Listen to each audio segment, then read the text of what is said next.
እንጂባራ ጠቅላላ ሆስፒታል ከ415 ሆስፒታሎች አንደኛ መውጣቱ ይታወቃል። ከሰሞኑንም ነግሬያችሁ ነበር። አሁን በእንጂባራ ሆስፒታል ይህንን እንግዲህ ላበረከቱት የስራ ኃላፊዎች አቀባበል ተደርጎላቸዋል። ሽልማቱን ይዘው ከመጡ በኋላ ማለት ነው።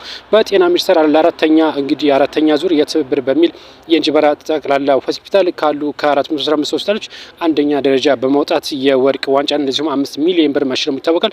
ይህንንም እንግዲህ ሽልማት ያስገኙ የስራ ኃላፊዎች በእንጂባራ ጠቅላላ ሆስፒታል አቀባበል ተደርጎላቸዋል። በአቀባበሉ የእንጂባራ ዩኒቨርሲቲ ፕሬዚዳንት እንደዚሁም ደግሞ ሌሎችም የሚመለከታቸው የስራ ኃላፊዎችና የዞኑ የጤና